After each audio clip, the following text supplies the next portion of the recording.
Welcome back to my channel Arpita লাইফস্টাইলে সবাইকে স্বাগত। আশা করি সবাই ভালো আছো, সুস্থ আছো। আর একটু আলোর জন্য একটু ডিস্টার্ব হচ্ছে হয়তো। তো আমিও ভালো আছি, সুস্থ আছি। তো আজকে রবিবার, শুভ রথযাত্রা। সবার প্রথমে জানাই সবাইকে শুভ রথযাত্রা। তো এখন 10:30 বাজে।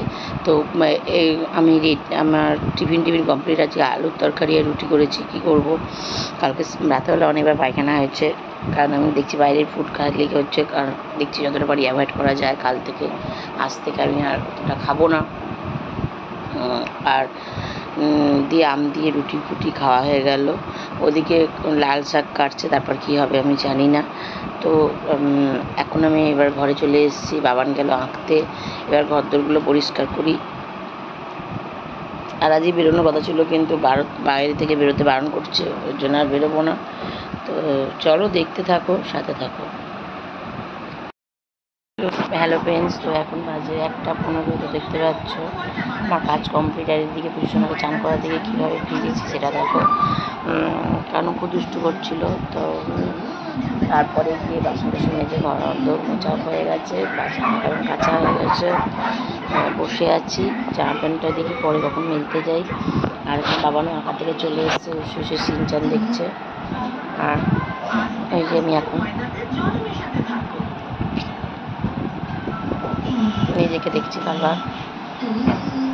তো চলো, আজকে কী প্রোগ্রাম আছে সবাই অবশ্যই কমেন্ট করে জানিও। রথের কার কী প্রোগ্রাম আছে, কোথায় কোথায় রথের মেলা হচ্ছে, কার কার ওখানে রথের মেলা হচ্ছে অবশ্যই কমেন্ট করে জানাবে। আর এখানে যেহেতু বাইরে থেকে লাইট আলোটা পড়ছে বলে এখানে এরকম লাগছে। তো চলো দেখতে থাকো।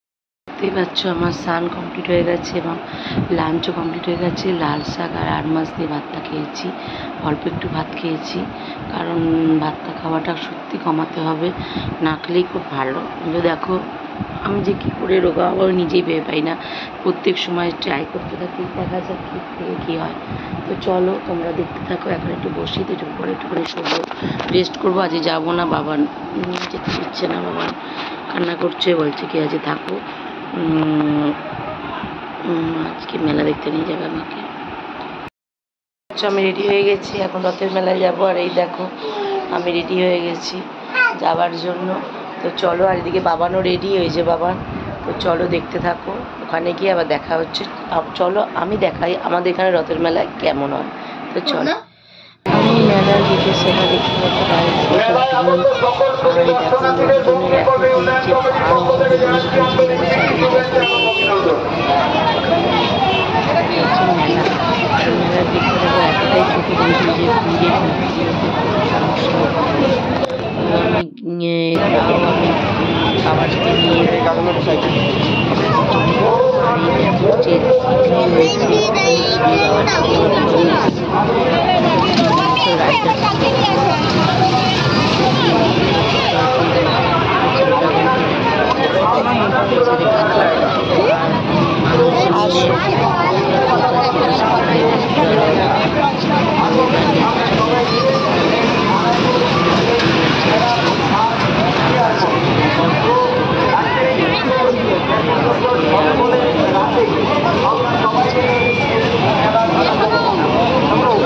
বাইরে জিলিপি পাওয়া দিলে দারুণই করেছিল, খুবই সুন্দর করেছিল। আর এখানে হ্যান্ডমেড জুয়েলারি ছিল, যেগুলো আমি দেখছিলাম।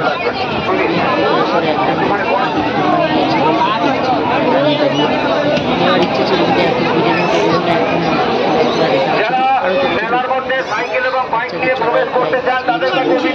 আর এই দেখো তারপর বাড়ি চলে এসেছিলাম মোমো আর এ নিয়ে। আর এই দেখো দুজন মিলে কি আরম্ভ করেছে, দেখো ঢাক বাজানোর কম্পিটিশন হচ্ছে, ভাই বোনে মিলে ঢাক বাজানোর কম্পিটিশন চালিয়েছে, ডগডগানি করে করে। ও নাচছে, ও করছে, ওই করছে, ওই দেখো এটা ওর খেলা পেয়ে গেছে।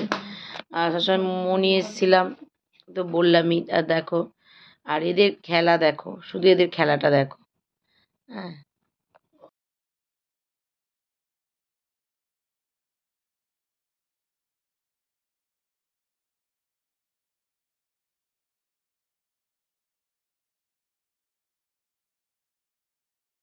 তো ফ্রেন্ডস, তো আমি অনেকক্ষণ আগেই তো চলে এসেছিলাম মেলা থেকে। আর মেলাতে তো বীভৎস ভিড় ছিল। এত ভিড় আমি একদম পছন্দ করি না, মানে আমি একদম ভালোই লাগে না এত ভিড়ের মধ্যে। তো আমি বাবানকে নিয়ে চলে এলাম। তো বেরিয়ে এসে মোমো আর বাবানের জন্য কার্ড আর পুজো শোনার জন্য একটা স্মাইলি বল আর মাম্মামের জন্য স্মাইলি না মাইলি স্টিকার এনে দিয়েছি। আবার পরে এনে দেবো ওদেরটা আমি যখন ফ্রি মানে ফাঁকা থাকবে, কারণ আমি ভিড়টা একদমই ভালো লাগে না। আর বাবানকে কাবাব খেয়েছে বাবান, আর আমি একটা কুলফি খেয়েছিলাম। আর বাবানের সাথে একটা ভাইয়ের দেখা হয়েছিল, তো ওকে মানে পাওভাজি কিনে সবাই মিলে একটুখানি খেলাম, ব্যাস আর কিছু না। আমি তারা বাড়ি চলে এসেছি জিলিপি নিয়ে বাড়ি এসেছিলাম, দিয়ে মোমোটাও নিয়ে এলাম। আসার সময় মাম্মামে আর বাবানের জন্য আমুল যে লস্যি ম্যাঙ্গো ওটা নিয়ে এসেছি। আর আমার জন্য জিরা সোডা এনেছিলাম পুজো শোনার জন্য, একটা ক্যাডবেরি। পরে ওদেরকে তো ডিবাপি থেকে বিরিয়ানি এনে খাইয়ে দিয়েছি, মোনাকে আর ওকে চিকেন, এবং খুবই ভালো সেটা, মানে এত স্পাইসিও না কিছু না, একদম নর্মাল।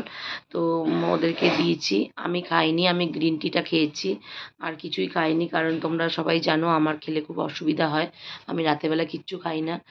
আর দেখো অনেক দিন পর চুলটা খুলে আমি আজকে রিলসগুলো করলাম, কটা রিলস হয়েছে, এখন এই ফেসবুকটা বাকি। আর বাবান এখানে অঙ্ক করছে, আর ওখানে মনা বসে পড়া পড়ছে।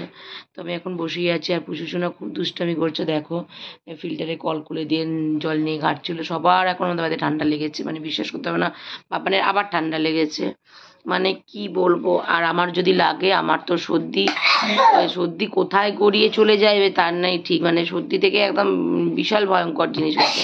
আমি এটা থেকেই ভয় পাচ্ছি। কিন্তু কি হলো, নাকে দিলাম তো তোকে, তুই এখানে বসতে পারছিস না, সর্দি থেকে ভয়ঙ্কর জিনিস হয়ে যায়। তো আর কি বলবো। আর বাবানের এটা ডাস্ট অ্যালার্জি আছে।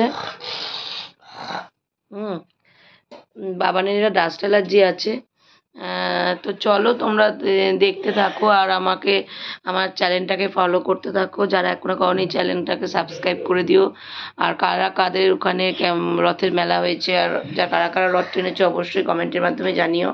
আমি রথ টানতে পারিনি, তবে বাবানি গিয়ে টেনে এসছে, বন্ধুর রথ নিয়ে এসেছিল, টেনে এসছে। তো চলো তোমরা দেখতে থাকো। আজকের ভিডিওটা এই পর্যন্ত, কালকে একটা নতুন ভিডিও নিয়ে আসবো। সবাই ভালো থেকো, সুস্থ থেকো, সাবধানে থেকো। আর অবশ্যই কমেন্ট করে বলো কিন্তু কাদের কাদের ওখানে রথ হয়েছে। তো চলো টাটা, গুড নাইট।